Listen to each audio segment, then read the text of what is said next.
Hello everyone, I'm your host, Chloé Cohen, French sustainable fashion journalist, and I am glad to welcome you on the Fashion Label Brazil podcast. For the fourth episode, we will talk about Gen Z consumers, how fashion brands are appealing to this audience, how their spending power is significant and exponentially growing. For this conversation, I am happy to welcome Brazilian fashion designers. Let's listen to what they think about Gen Z consumers. In introduction, could you present yourself, your job, and your brand very quickly? And we will start with you, Beatrice. Hi, happy to be here. Thank you for having all of us. My name is Beatriz Camacho. I'm the co-founder of Manolita International.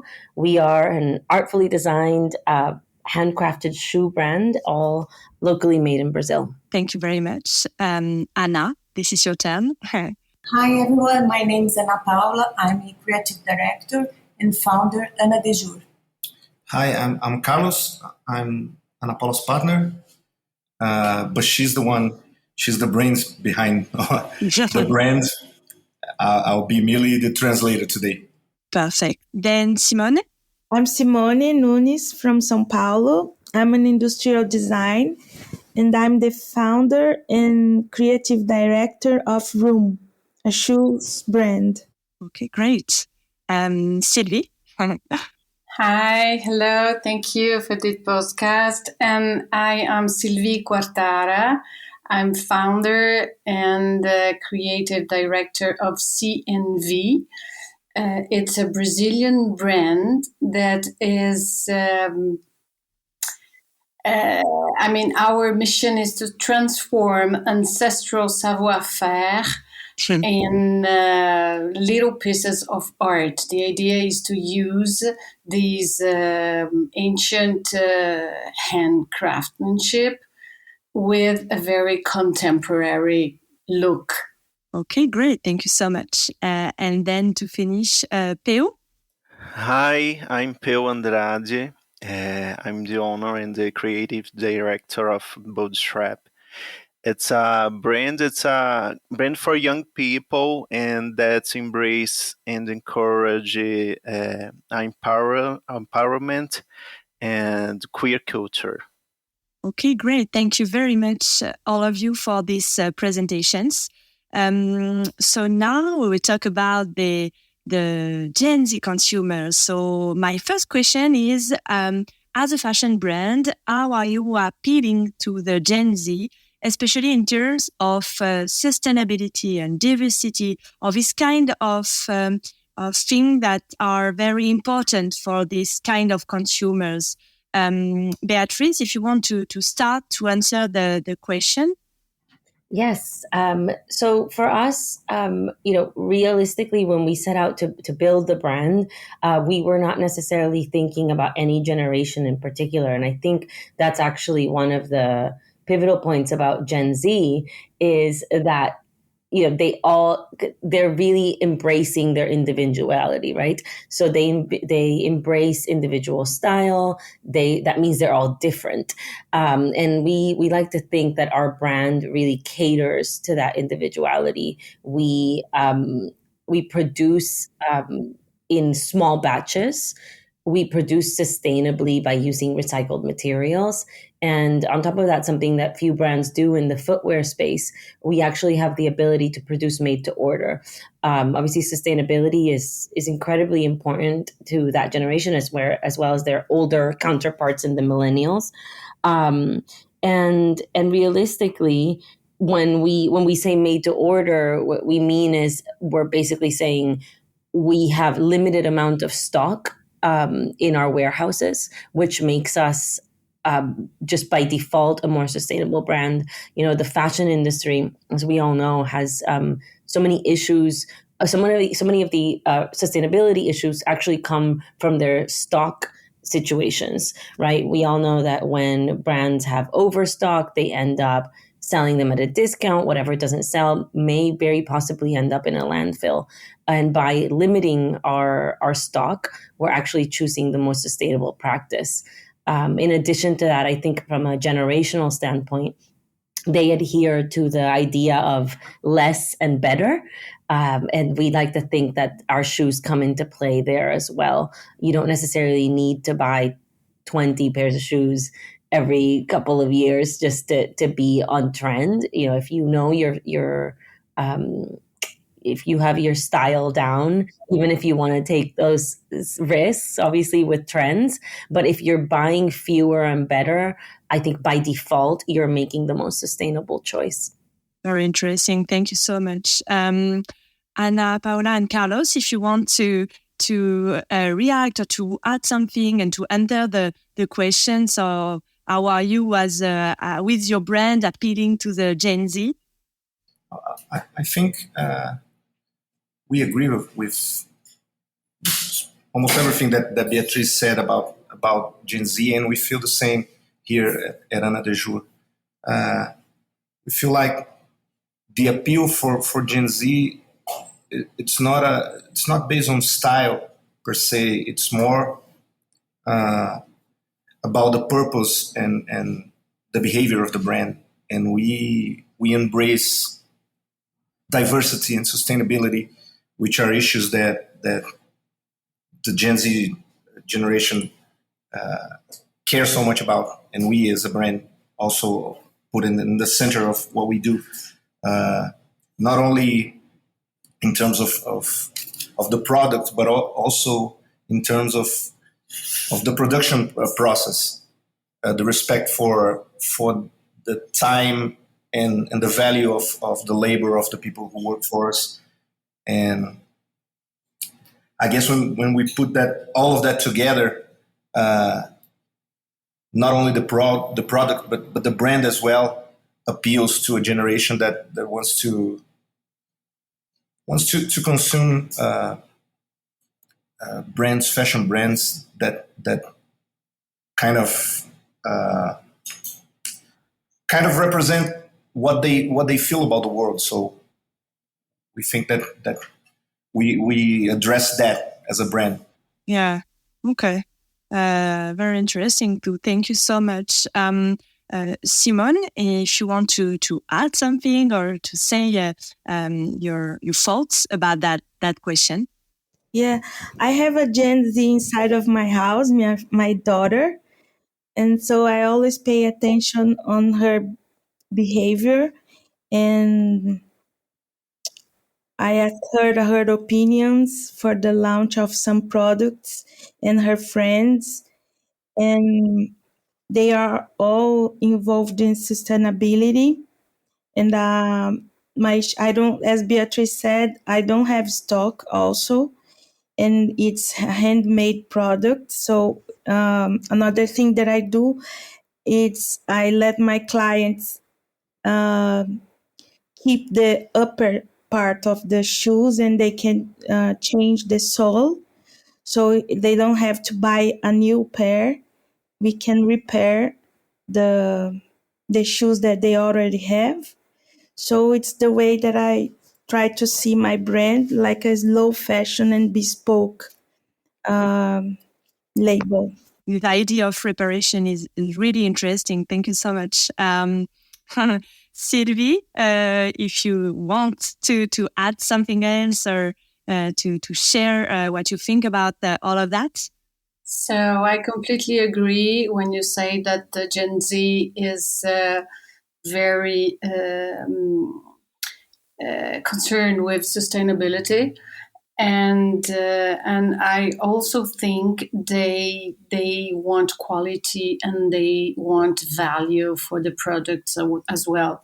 So, and they want to know where their money are spent. This is something very interesting. They want to know exactly where this wood comes from, who is going to work this wood. They really want this, and I think this is a kind of a way they see sustainability. And for us, we work with a lot of wood because our clutches are wood carved, and we use marquetry. And for example, one thing that we are doing now is that we buy the wood and I send the wood to the artisans, because this way I am completely sure where this wood comes from. That is really certificate, it's the right wood. So this is a way that, and I've noticed that the clients, and mainly the Gen Z, the younger women that comes to our shop, and they, when I start saying this, they really like to know that we are very careful about this wood. Where does this come from? And so I think this is one point that I think it's important. Of course, it's important also for exploitation, because I have all the certificates and everything. But I think this generation is very, very, how can I say, they really take care. They really want to know where their money is going, how it is, the whole, how to say, in how the product starts from the beginning until the end. So I think this is one point that we are working well with the sustainability and the Gen Z. And when we started in 2014, actually we didn't really, we were not think I was not thinking of one generation or another, or the age of my clients. It only started from my passion to creation. And so, but I've noticed that these last 2 3 years, before it was only for the moms, they were buying my clutches.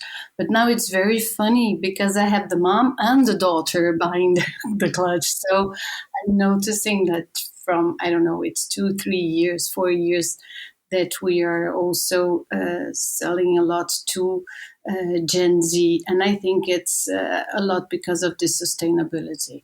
Okay, thank you very much for all these all the thoughts. It's really interesting. And then Peu, if you want to add something and answer the question of how you are appealing to the Gen Z. Oh yeah, our brand is focused on Gen Z, and the most appealing is that we do non-binary products and focus on queer culture that connects instantly with the Gen Z. I mean, we made same clothes that will fit the body of a man or of a woman or of a person that don't be defined by woman or man. And beyond that, we are a brand that the aim is diversity of body types, of color skins, of all kind of genders, and there is subjects that is part of the living of the Gen Z, the young people that are part people, are involved in pop culture, in social media, in viral moments, and that's the how we do our brands and how we communicate on social media.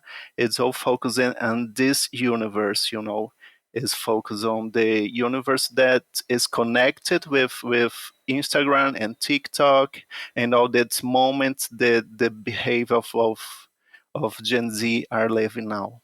Thank you very much. And it's going to be the link with my second question, because I was wondering which marketing and creative tools are you using to attract, to engage this audience? If you have a successful, concrete example of what you do, it can be very interesting to share that. Beatrice, if you want to answer that question. Yes, of course. So our main, we are in globally a direct to consumer brand, right? So our main focus of communication is and has been our social channels and a big CRM strategy within our email marketing. So we've definitely felt that our images are what best reflects images in our communication style are what best reflects that communication that we have to all generations. But obviously, in this case, we're talking about Gen Z, more so than the channels, right? It's not the how, it's the why. So basically, what we've tried to do is engage more with shorter video styles, make sure that the brand has a unique tone. I think sometimes tone is something that gets missed a lot. Everybody really focuses a lot, obviously, on the visuals, which are important. But I think Gen Z really wants to be spoken to as a peer-to-peer or friend-to-friend versus brand-to-consumer.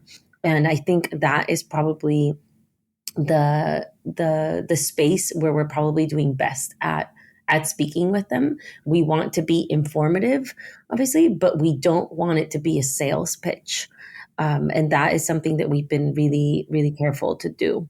Okay, Carlos or Anna, if you want to answer, both of you. Yeah. We also throughout time we found out that the best way to communicate, we as a brand, we are also a direct-to-consumer brand. We found out the best way to get in touch with our clients is through social media, social networks. Ana Paula, especially, Ana Paula and I actually, we come from an advertising background.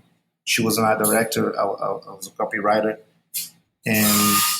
but we don't apply so much the advertising techniques on our social networks or the traditional advertising. What we do is we give space to the client to appear on our social networks. I guess maybe 50%, 50-50 of our social networks, they are created and they portray the consumer, the real consumers, on the real lives using Ana Jour. I guess what, especially Ana Paula's background as an art director, what it contributes the most is with craft. So we have we feel like we don't need expensive productions to create and to communicate through social networks, but even with homemade solutions or not really big value productions, we can still achieve the kind of craft that we want for the brand. So we keep it beautiful, we keep it real with real people, and we keep it close. So I guess people feel when they connect to Ana Jour that they are talking and they are seeing not a brand in some kind of advertising, but how does it work on real life and the difference that it makes to empower the people that are using it. So I guess we kind of focus on that, I guess. Okay. Simone? I work in a very organic way with the social medias.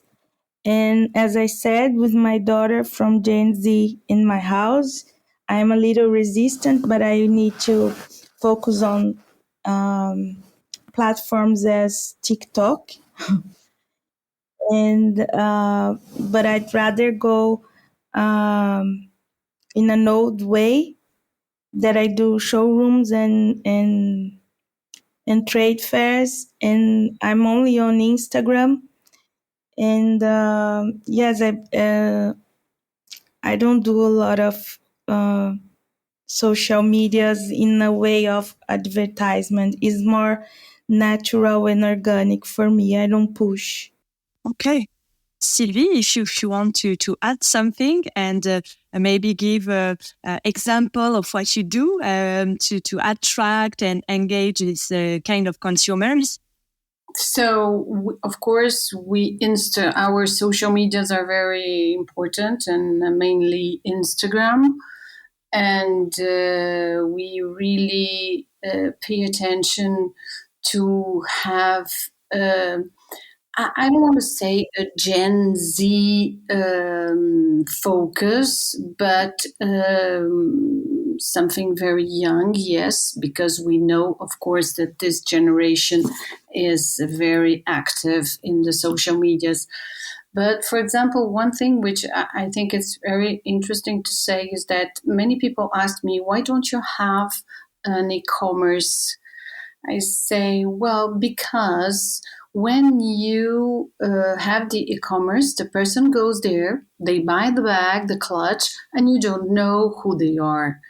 And with, for example, Instagram, nowadays it's very easy because you can talk to somebody in the other part of the world and you exchange direct messages. And it's really interesting because it is a straight contact that you have with your clients all over the world. It's very, very interesting. I'm not going to say that my client in Switzerland or in US or in Australia, it's my friend. No, but we exchange messages, and I know she has a daughter, and which is pretty much related to the brand, which is kind of a boutique. It's more. It's like a boutique. I mean, it's something really. It's everything is handcrafted. We take care to all the details and be able to talk with the clients, even if it's very far away. It's really interesting, and of course, we ship worldwide. But this contact we like to have. It's not exactly related to Gen Z. It's much more related to what we want as a very unique brand. But I think it was interesting to say. Okay. Yes, it is. Thank you very much. Peu, if you want to add something, I know you started to answer that question previously a little bit, but if you want to maybe give more examples or explain in details the marketing and creative tools you're using to engage the audience. Yes. So as our strategy of marketing, we are always trying to connect with pop culture, and because of that, we are connecting with what the Gen Z are experiencing and talking about in social medias. And we translate that as images that are related with they are communicating right now with the subjects that are being talking about, or even a subtitle of a photo on Instagram, and this kind of small things, but make the brains make part of their day of their lives, of their basis. And we try to make part of the conversation that they are talking about. And so also we are always working with influencers, with Gen Z influencers, and try to create an authentic relationship with them. As all is interesting that all the influencers that we are working right now are not paid influencers because they like the brand, and we are just collaborating. Of course, there are some trade involved, but it's not involved money. It's involved maybe some clothes or maybe some posts on Instagram, on TikTok. But beyond that, we are connected by kind of our friendship relationship with them, because they believe in the brand and they believe in the DNA that we are trying to be talking about. And is try to really be honest with your aim, with your DNA brand, and as so the people and the clients will come, because they and the G and Z, they smell it if it's authentic, and they will want to make part of them. So this is our strategy that is being worked since the day one, and we're still doing and still working. And as in social media, we Instagram are very active as our biggest platform of communication. And there is when we really talk with the clients, when we post something that we do, and the photos and the videos. But on TikTok, we are not there as a profile, but we work on TikTok through the influencers. We I mean, we don't have a profile on TikTok, but we make awareness strategy through the influencers talking about the boat strap, the brand, make it get rid of me, or going to the party and they are using and they mark the brand. And really we try to to make part of their lives. That's it. Okay, thank you very much. And maybe I have one more question. I don't think we talked in details about that, but vintage and second-hand shopping are really important too for that generation and these consumers. We talked about reparation a little bit, but do you have any actions to promote, I don't know, second-hand or through your brand, or is it something you're going to do in the future? I'm curious to know what you think about that. We will maybe keep the same order. I don't know if Beatrice, you want to add something about that. Yeah, sure. I think one of the beautiful thing with shoes is that you can always take them to a cobbler, right? So we actually have like our trusted cobblers in different cities that we can definitely recommend to our clients. But we also have a program where you could send the shoes back to us in store if they've been damaged or if there's anything like from just wear and tear, obviously. Where we can definitely send them back to our factory for them to review and fix. So that's actually all. Our factory is in Sao Paulo, which makes it really convenient in able to the back and forth and being able to really turn shoes around really quickly. Which is wonderful. I think in terms of Gen Z's like predisposition for vintage and secondhand, I think you're absolutely right. That's like a well-known fact about them. Having said that, I think with shoes it's particularly difficult. I think it's very different to find a vintage dress and want to wear it than to find a vintage pair of shoes that might be in okay condition. Obviously, if you find something that's excellent, then super, but unlikely, right? So I think realistically for shoes, vintage and secondhand offers a particular kind of challenge in that regard, and I think that what we can do as brands is really speak to that desire for a specific look, or speak to a desire for something that can be fixed. And like I said earlier, right, I think this generation, amongst others, but obviously they're making it a point to buy less and better. And I think when you do that, what you're doing really is making sure that you can have something for a long time. Hopefully that it can become vintage one day. Right? Yes, you're right. Exactly. And I don't know if someone else wants to add something, Carlos maybe, or... Yeah, we have a slightly different view on vintage, antique, or secondhand here at Ana Jour. And I guess it has a lot to do with the way that Ana Paula conceives fashion and the dresses that she designs. And again, I can't stress that out. She's the one that is the creative director. She's the creative mind behind the brand. I am here merely as a translator. Please, I'm talking too much, but everything I say on her behalf, or to honor her. And this is very interesting because since the beginning of Ana de Jour, the vision of Ana Paula for fashion was very, very clear on how fashion should, how her clothes should be made to last a lifetime. Not only in terms of quality, but design as well. So this actually drove Ana de Jour to be what it is today.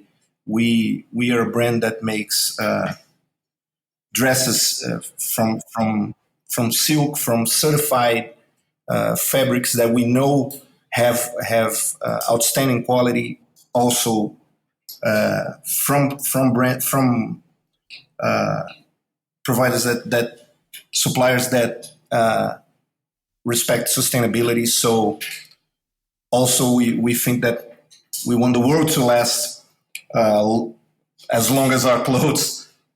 And so we use outstanding fabric. We use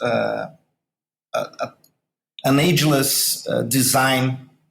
We have a permanent collection instead of summer, winter collections that are somehow disposable. Everything that we do thinking that once you buy another de jour dress, it's going to be for life. And so we want the second-hand users to be the first-hand users, and the third-hand users to be the first-hand users. We feel like we do it as we do our dresses like people think of watches or jewelry that can be in the family for generations. That's how we see it. Okay.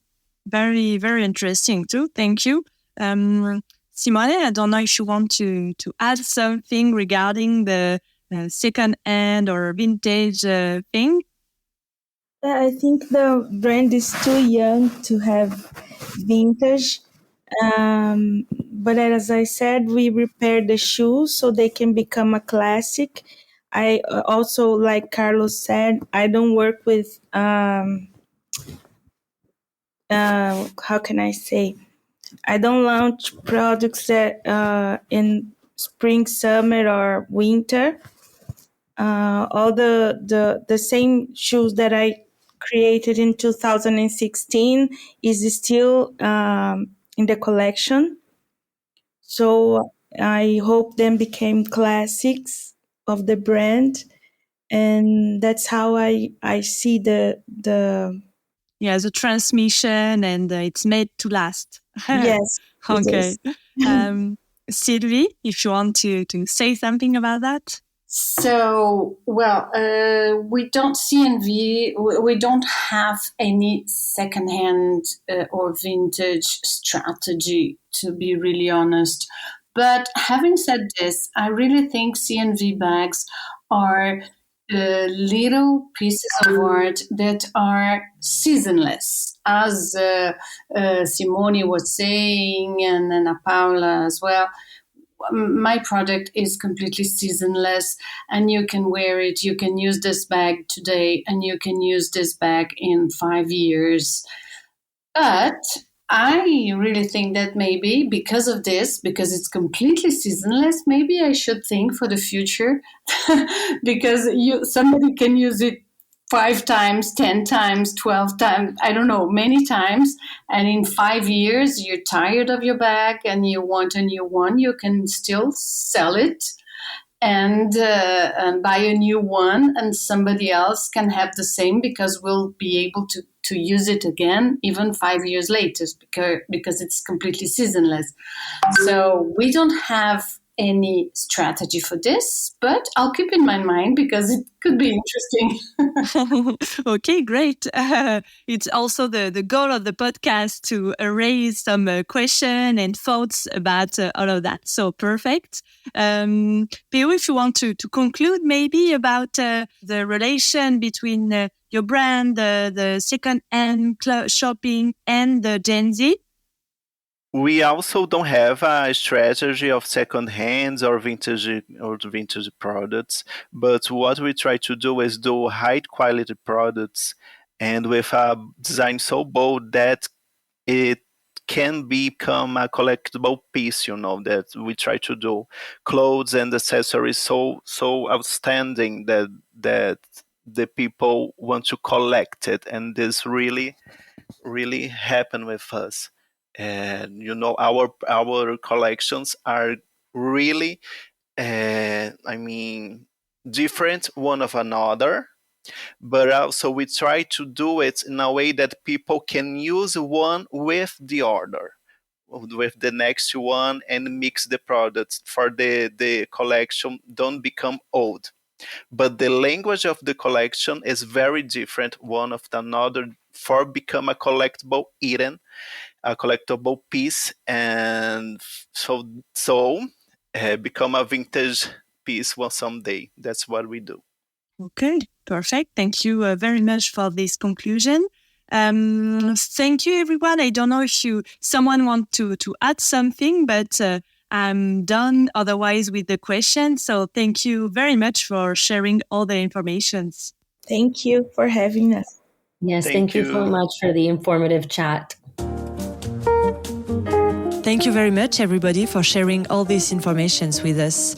This is Fashion Label Brazil podcast. This was the 4th episode. I am your host, Chloé Cohen. Thank you for listening and see you soon.